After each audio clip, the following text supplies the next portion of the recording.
네, 반갑습니다. 부임하기 전에 금요 성령 기도회 때 한번 말씀을 전했고요. 부임하고 나서 오늘 첫 설교 시간인데요. 또 말씀을 전할 수 있게 또 하나님께서 인도해 주신 또 하나님께 감사드리고 또 저를 통해서 하나님의 말씀이 우리 성도님들의 심령 가운데 또 잘 새겨지는 시간이 되기를 주님의 이름으로 축원합니다. 네, 우리는 오늘 오전에 담임 목사님 설교하셨던 것처럼 성탄절을 기다리고 있습니다. 코로나가 2년 동안 지속되고 있지만 그 작년보다는 길거리나 TV나 라디오에 캐롤이 더 많이 들려지고 있어서 어쩌면 상황이 좋아지는 것 같은 생각이 들기도 합니다. 그런데 하나님을 알지 못하고 예수님을 믿지 않는 자들이 아니라 예수 믿는 우리는 이 성탄을 제대로 기다리며 준비하고 있을까요? 성도 여러분은 성탄을 향한 어떠한 기대를 가지고 있습니까? 성탄은 누가 기념해야 하는 것일까요? 우리 모두일까요? 그렇지 않으면 성탄 행사를 준비하는 몇몇의 사람들일까요? 구약 성경을 보면 이스라엘 백성들이 1년 중에 반드시 지켜야 하는 절기 가운데 초막절이 있습니다. 초막절은 이스라엘 백성들이 광야에서 하나님의 인도하심과 보호하심 가운데 살았던 때를 기억하며 하나님을 의지하며 살아야 함을 기념하기 위해 만들어진 절기입니다. 에티오피아로 단기 선교를 갔던 중에 이 선교사님과 함께 이 초막절 체험을 해봤던 적이 있습니다. 나무 가지를 꺾어서 집을 만들고 그 안에 누워보기도 하고 앉아서 다 같이 찬양을 드려보기도 했습니다. 짧은 시간이었지만 이 초막절 체험을 하면서 하나님께서 이스라엘 백성들에게 왜 이 초막절을 허락하셨는가를 깨달을 수 있는 시간이었습니다. 하나님만이 그들의 인도자와 보호자가 되신다는 것을 잊지 않게 하기 위해 그들에게 그 초막절을 지키라고 명령하셨던 것입니다. 하나님께서 우리에게 절기를 주시고 기념일을 주시는 것은 우리가 기억하고 지키게 하기 위해서입니다. 매년마다 돌아오는 이 성탄절, 하나님께서 왜 지키게 하셨을까요?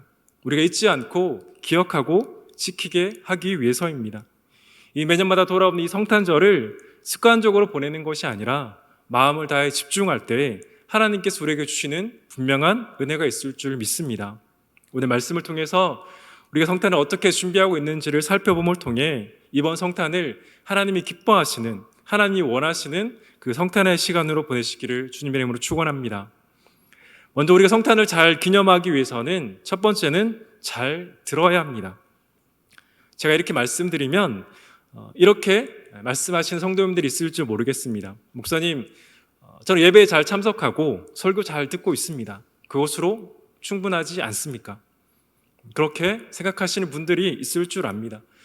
그러나 성탄절을 기념한다는 것은 그저 예배에 참석하고 설교를 듣는 것, 그것만을 말하는 것이 아닙니다. 그 의미를 묵상하고 나를 향한 하나님의 그 사랑과 뜻이 어떤 것인지를 깨닫는 것까지 나아가는 것, 그것이 성탄절을 잘 듣는 것입니다. 어떤 목사님 설교를 듣는 중에 저는 과연 성탄절을 잘 보내고 있는가를 생각하는 부분이 있었습니다. 그 목사님께서 성탄절에 한 성도님에게 이렇게 말씀하셨다고 합니다. 성도님, 기쁜 성탄입니다.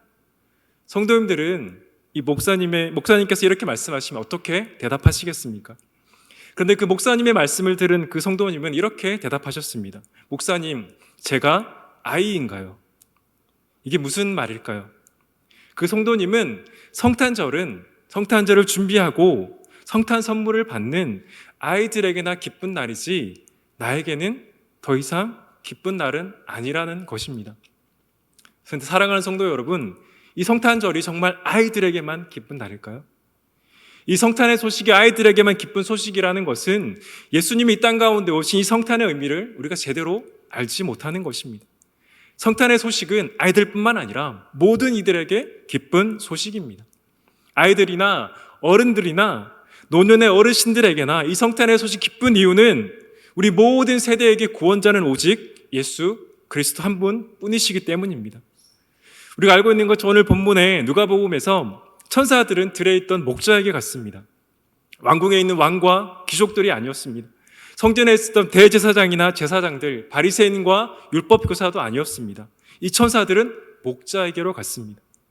이 천사들이 전한 이 소식을 받은 목자들은 재산이 많고 유력한 자가 아니라 소외받고 천대받았던 무리였습니다.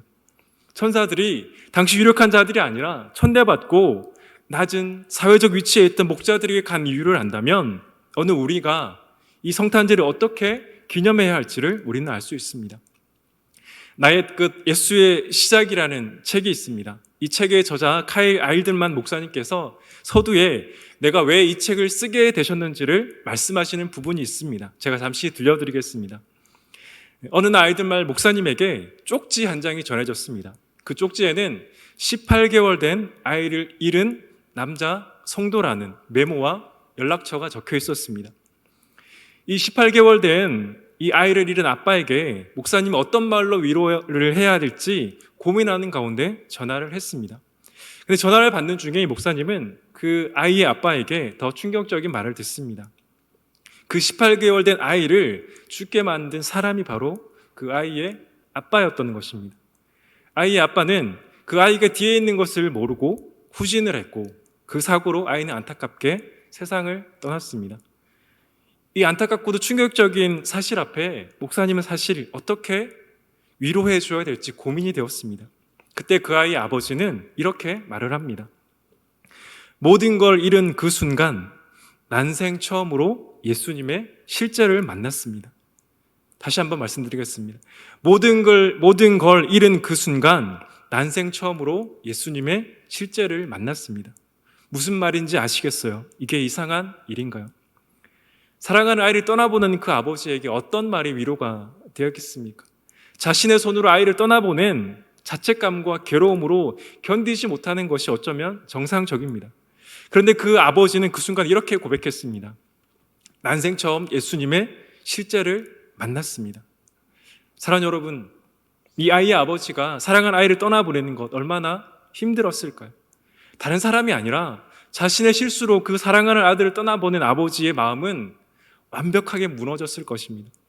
그러나 아이의 아버지는 좌절하거나 낙심하고 아무런 소망이 없다고 생각하는 그 순간 자신이 예수 그리스도를 만났다라고 고백하는 것입니다. 마음이 무너져 아무것도 보이지 않는 그 순간 내가 예수를 만났다라고 고백하는 것입니다. 사랑하는 여러분, 우리가 예수님을 만나기 위해서는 우리에게 예수님이 필요해야 합니다.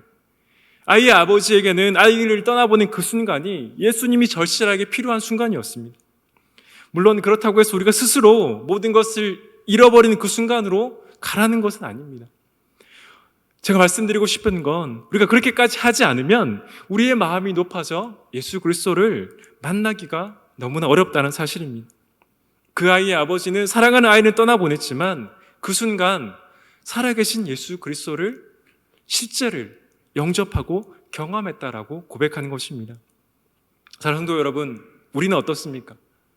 저와 여러분은 어떻습니까? 매년 성탄의 소식을 우리가 듣지만 정말 그 성탄의 소식을 듣고 기뻐하고 있습니까? 우리의 마음이 예수님이 아닌 다른 것들로 차 있다면 우리는 지금도 이 성탄을 제대로 보낼 수 없을 것입니다. 하나님께서 왜 해년 해마다 이 성탄의 소식을 들려주실까요? 지금 우리가 무엇으로 만족하고 있고 무엇으로 기뻐하고 있는지 그것을 잊지 말라는 것이 아닐까요? 구원이 은혜가 아니라 나의 자랑으로 바꾸려고 하는 우리의 교만 때문이 아닐까요? 사랑하는 여러분, 그래서 우리는 잘 들어야 합니다. 정말 잘 들어야 합니다. 잊지 않기 위해서, 기억하기 위해서, 그 구원의 은혜를 잊지 않기 위해서 우리는 하나님의 말씀에 붙들려 있어야 하는 것입니다. 사랑하는 성도 여러분, 매년마다 들려지는 이 성탄의 메시지를 집중해서 들으시기를 간절히 원합니다. 그곳에 은혜가 있습니다. 그렇지 않으면 하나님은 이 사랑하는 자녀를 깨닫게 하기 위해서라도 하나님께서 직접 일하실지도 모릅니다. 낮아진 마음으로, 간절한 마음으로 우리를 사랑하셔서 아들을 보내는 그 하나님의 사랑의 이야기에 한번 귀를 기울여 보시기를 간절히 원합니다. 그렇다면 우리는 이 성탄의 소식 어떻게 들어야 할까요? 어떤 모습으로 들어야 잘 듣는 것일까요? 오늘 본문에서 천사들이 전한 아기 예수의 나심에 대한 소식을 들은 목자들은 이 아기를 찾아왔습니다. 그리고 그들은 사람들에게 천사가 말한 소식을 전합니다. 18절과 19절 말씀을 보면 천사가 전한 소식을 들은 사람들의 반응을 볼 수 있습니다. 누가복음 2장 18절과 19절을 제가 읽어드리겠습니다. 듣는 자가 다 목자들이 그들에게 말하는 것을 놀랍게 여기되 마리아는 이 모든 말을 마음에 새기어 생각하니라. 누군지는 모르지만 목자들이 전한 소식을 들었던 사람들의 반응은 놀랍게 여기었다라고 말합니다. 이 놀랍게 여기다라는 말은 놀랍게 여기다라고 번역할 수도 있고 이상하게 여겼다라고도 번역할 수 있습니다.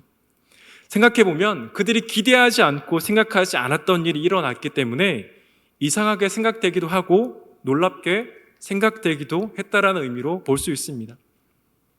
우리 생각에 아무런 반응이 없는 것보다 놀랍게 여기고 의아하게 여기는 것, 그것이 좋은 것 같습니다. 그러나 사람이 보기에 그렇지만 하나님 보시기에는 아닐 것입니다. 그 이유는 그 의문과 감격 너머에 하나님의 은혜가 있기 때문입니다.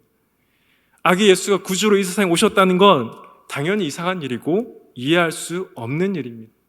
그들의 반응이 그래서 이상한 것이 아닙니다.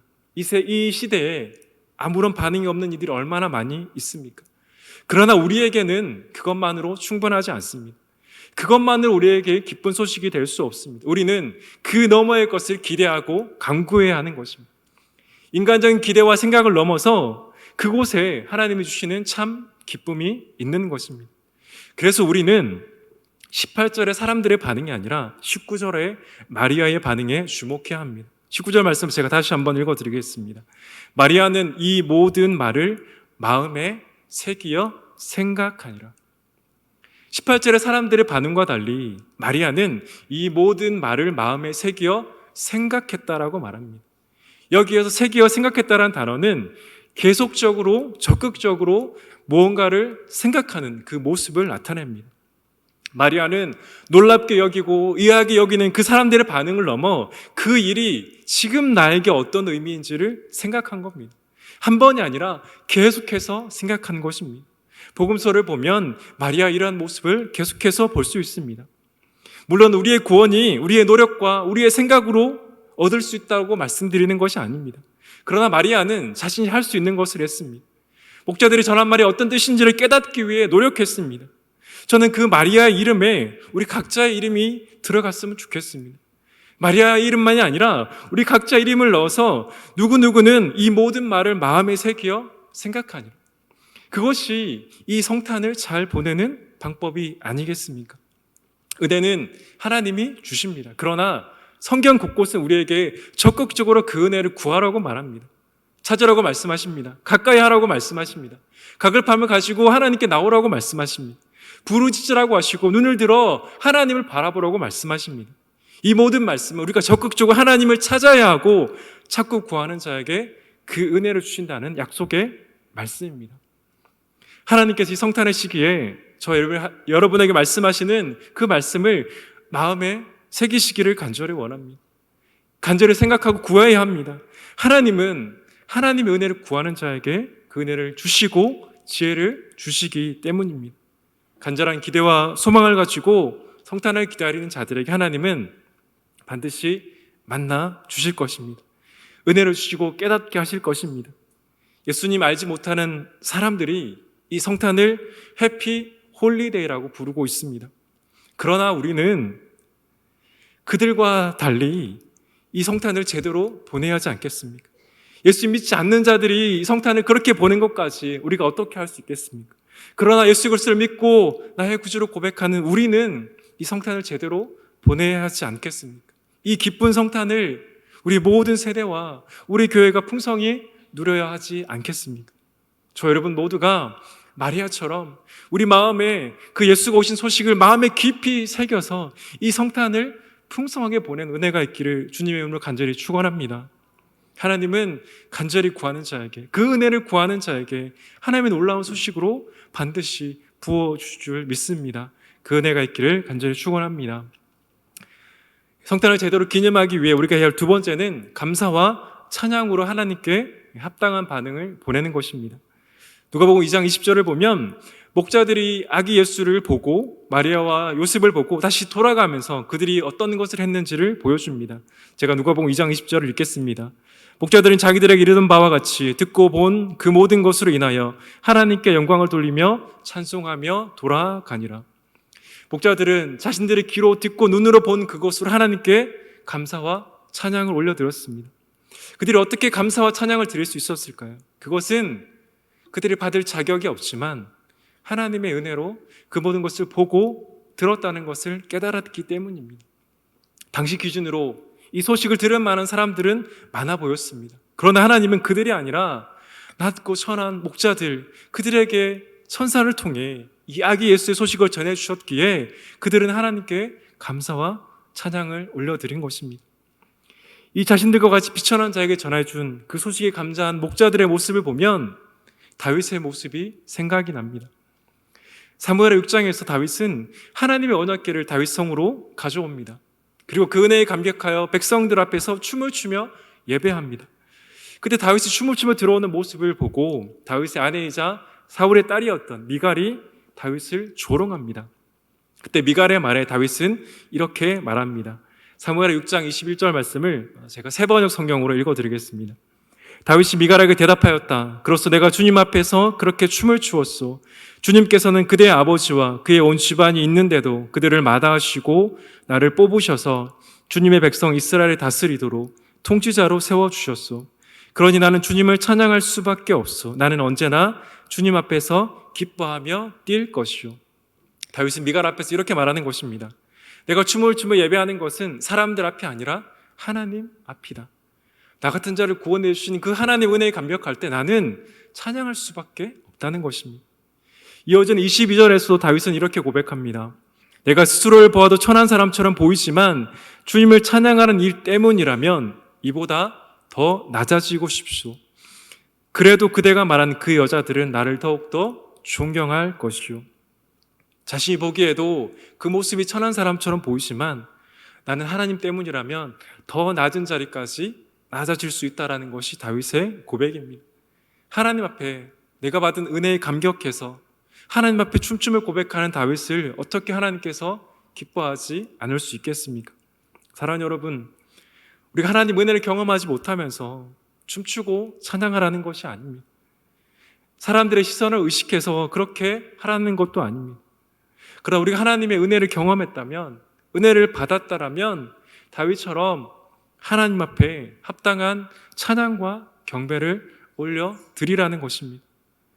목자들이 아기 예수를 만나고 돌아가며 하나님께 감사와 찬양을 드린 것은 그들이 받은 은혜에 대한 합당한 반응이었습니다. 우리가 감사하고 찬양한다 한들 하나님께 무엇 하나 더하여 드릴 수 있는 것이 아닙니다. 하나님께 무엇이 부족해서 우리가 찬양하는 것이 아닙니다. 하나님께 무엇이 부족해서 우리가 감사하는 것도 아닙니다. 그저 하나님께서 우리의 찬양을 받기 원하시고 우리의 감사를 받기 원했기 때문에 우리가 감사하고 찬양하는 것입니다. 사랑하는 여러분, 지금 우리에게는 이러한 감사와 찬양이 있습니까? 제가 확신하기는 하나님의 은혜에 감격하는 분들이라면 그 상황이 어떠하든지 하나님께 감사와 찬양을 드릴 것입니다. 그러나 하나님의 그 은혜가 무뎌진다면 아무리 상황이 좋아져도 우리는 감사와 찬양으로 반응하지 않을지 모릅니다. 그렇게 중요한 것은 우리의 겉으로 드러난 모습이 아니라 우리의 심령이 정말 그 하나님의 은혜에 갈급하느냐, 갈급하지 않느냐입니다. 우리가 즐겨 부르는 찬양 중에 샘물과 같은 보혈이라는 제목의 찬송가가 있습니다. 이 찬송가는 윌리엄 카우퍼라는 분이 작사한 곡인데 이 곡에는 자신의 삶에 대한 고백이 들어 있습니다. 윌리엄 카우퍼는 어린 시절부터 몸이 허약했습니다. 어린 시절 어머니가 돌아가신 후부터는 정신적으로 어려움도 겪습니다. 공부를 잘했지만 크게 성공하지는 못했습니다. 이후로는 자신의 삶에 대한 회의를 느끼고 무려 4번이나 자살 시도를 합니다. 하나님의 은혜로 이 4번의 자살 시도 때마다 하나님께서 막아주셨습니다. 어떤 때는 사람들이 그 자살 시도하는 모습을 보게 하기도 하셨고 자살 시도한 그를 구해주기도 했습니다. 이후 그는 하나님의 은혜로 말씀을 읽다가 예수 그리스도를 나의 구주로 영접하게 됩니다. 이후 한 목사님 부부를 통해 나 같은 죄인 살리신 그 찬송가를 작사한 존 뉴턴 목사님을 만나게 됩니다. 그리고 목사님과 함께 시골에서 지나면서 사역을 하는 중에 자신을 살려주신, 자신을 구원해 주신 그 하나님의 은혜에 감격하여 샘물과 같은 보혈이라는 찬송가를 짓게 됩니다. 스스로에게 아무런 소망도 발견하지 못하고 자살을 시도하고 또 시도한 그에게 하나님은 그를 살려주셨습니다. 하나님은 그를 포기하지 않았다는 것을 하나님은 윌리엄 카우퍼는 알았습니다. 그래서 그는 이 샘물과 같은 주의 보혈에 씻으면 어떠한 죄라도 정하게 되겠다라고 고백한 것입니다. 사랑하는 여러분, 하나님 앞에 우리의 모습은 누구 하나 다르지 않습니다. 이 네 번의 자살을 시도한 윌리엄 카우퍼나 우리가 가장 악한 자라고 말하는 자나 하나님 앞에 우리의 모습은 다르지 않습니다. 어떻게 그런 자와 비교할 수 있습니까? 라고 말씀하실지 모르지만 하나님 앞에 우리 모두는 죄인입니다. 모두가 하나님을 떠나 우리 마음대로 살았던 죄인이었습니다. 그런 죄인을 살려주기 위해 아들을 보낼 수밖에 없었던 그 하나님의 사랑을 깨닫는 자는 하나님께 감사와 찬양과 영광을 올려드리게 될 것입니다. 사랑하는 성도 여러분, 저는 간절히 원합니다. 이 성탄의 시기를 정말 힘들게 보내고 계신 분이 있습니까? 그렇다면 이때가 정말 하나님의 은혜를 받을 때입니다. 앞에서 말씀드린 그 18개월 된 아들을 자신의 차로 친 아버지의 고백을 기억하셨으면 좋겠습니다. 나의 끝이 예수 그리스도의 시작입니다. 마지막으로 생각한 그 순간 예수님은 우리를 만나주십니다. 아들을 잃은 아버지의 슬픔 누가 위로하겠습니까? 어느 누구도 위로할 수 없습니다. 그러나 하나님 아버지는 위로하십니다. 왜입니까? 우리를 구원하시기 위해 독생자 예수 그리스도를 이 땅 가운데 보내주신 분이 바로 하나님 아버지시기 때문입니다. 지금 하나님 은혜에 대한 감격이 식은 분들이 있습니까? 그렇다면 지금부터라도 하나님의 은혜를 구하면 됩니다. 지금 하나님 앞에 선 다윗의 모습이 아니라 미갈의 모습으로 서 있다면 우리는 하나님 앞에 엎드리면 됩니다. 하나님의 은혜가 없는 우리의 삶은 하나님 앞에서뿐만 아니라 세상 가운데서도 어쩌면 하찮은 모습으로 보이게 될지도 모르기 때문입니다. 안타깝게도 다시 코로나가 확산되는 가운데 있습니다. 이 연말과 연초에 우리가 무엇을 해야 하겠습니까? 이때 성탄을 기다리며 하나님의 말씀을 읽으며 그 예수님의 생애를 깊이 있게 묵상하셨으면 좋겠습니다. 하나님의 말씀을 통해 나를 향한 하나님의 사랑을 깊이 있게 깨닫는 그 시간이 되셨으면 좋겠습니다. 그래 하나님의 우리를 향한 놀라운 사랑과 깊이를 깨달을 때 우리는 하나님께 감사와 찬양과 영광을 올려 드릴 수 있게 될 것입니다. 우리와 함께 믿음의 길을 걸어가는 지체들을 위해서는 그들의 어려움을 돌아보아야 합니다. 기도하고 그들의 어려움을 알고 있다면 돕는 자리까지 가야 합니다. 예수 그리스도를 머리로 하고 몸된 교회 지체는 우리가 서로를 돌보아야 하기 때문입니다. 또 하나님을 알지 못하는 이들에게 최고의 선물은 사람들끼리 주고받는 그 성탄의 선물이 아닙니다. 그들에게 정말 필요하고 최고의 선물은 바로 예수 그리스도이십니다. 2000년 전 아기 예수가 이 땅 가운데 오셨을 때 사람들이 알아보지 못하는 것처럼 지금도 세상은 아기 예수를 알지 못합니다. 우리의 문화는 해피 홀리데이로 바꾸고자 하는 것이 바로 우리의 문화입니다. 그러나 그럼에도 그들에게 가장 필요한 최고의 선물은 바로 예수 그리스도이십니다. 저와 여러분 주위에 아직도 예수 그리스도를 알지 못하는 분들이 있다라면 계속해서 전도하지만 전도가 되지 않는다라고 해서 포기하지 마십시오. 하나님은 하나님의 때에 그들의 마음 가운데 예수 그리스도를 믿을 수 있는 놀라운 구원의 은혜도 허락해 주실 줄 믿습니다. 그 은혜가 저와 여러분과 우리 교회 가운데 풍성하게 부어지기를 주님의 이름으로 축원합니다. 말씀 맺겠습니다. 코로나와 함께 지나온 2021년 올해에도 어김없이 성탄절은 다가오고 있습니다. 차장되는 찬양으로 그리고 다음 세대 아이들은 또 여러 가지 준비하는 것으로 하나님께 영광 올려드릴 것입니다. 그러나 이 성탄을 준비하는 몇몇의 사람들만이 아니라 구원받은 우리 모두가 찬양하고 감사하고 영광 올려드려야 하는 날입니다. 한 주간 성탄을 기다리면서 하나님과 예수 그리스도를 정말 깊이 묵상해 보십시오. 말씀을 읽으면 예수님의 삶에 대해 계속해서 마음 가운데 새겨 보십시오. 그리고 성탄절 그 예배를 통해 하나님 주신 은혜와 그 은혜에 감사하며 하나님께 영광 올려 드리십시오. 이것이 우리가 성탄을 제대로 기념하는 것입니다. 구원받을 자격 없던 나를 위해 이 땅 가운데 오시고 삶을 사시고 죽으시고 부활하신 그 예수 그리스도 덕분에 우리가 이 땅 가운데 살아가고 지금도 말씀 듣고 살아가는 것이 하나님의 은혜입니다. 그 놀라운 은혜를 우리 마음 가운데 깊이 새기시고 묵상하시는 그 은혜가 있기를 주님의 이름으로 간절히 축원합니다. 기도하겠습니다.